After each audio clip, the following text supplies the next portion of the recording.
조 바이든 대통령이 노동절을 맞아 미국의 제조업 부활 의지를 재차 강조했습니다. 특별히 한국 기업의 미국 투자에 대해 긍정적으로 언급했습니다. 하지만 여전히 미국 내 생산 중요성을 강조하면서도 한국산 전기차에 대한 차별에 대해서는 언급을 회피하고 있습니다. 김상은 기자가 보도합니다. 조 바이든 대통령이 노동절을 맞아 미국의 제조업 강화를 강조했습니다. 이날 연설에서 한국과 일본 등 전 세계 제조업이 미국으로 몰리고 있다고 자찬했습니다. 특히 한국 기업에 대해 긍정적으로 언급했는데 바이든 대통령은 한국 기업 대표가 미국 투자를 선택한 이유가 미국이 가장 안전한 비즈니스 환경과 가장 우수한 노동자를 보유하고 있기 때문이라고 말했다고 밝혔습니다. 그러면서 미국산 제품의 사용을 넓힐 것이라는 목소리도 높였습니다.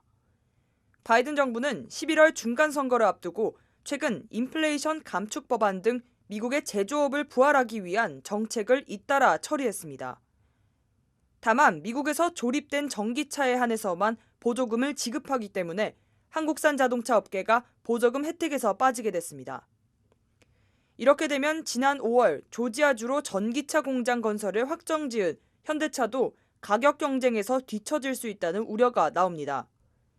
현대차가 조지아주에 투자하는 전기차 공장은 약 55억 달러 규모입니다. 2025년 가동을 시작할 것으로 예상되면 연간 35만 대 생산이 가능합니다.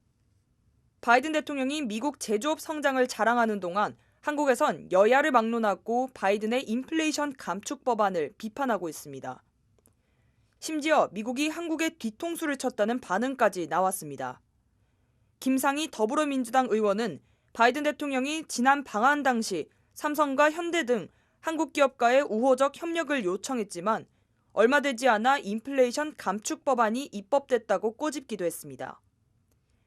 한국 정부는 현대차 미국 전기차 공장 완공 시점인 2025년까지 인플레이션 감축 법안의 적용 유예를 적극 요청하겠다고 밝혔습니다. KTN 뉴스 김상은입니다.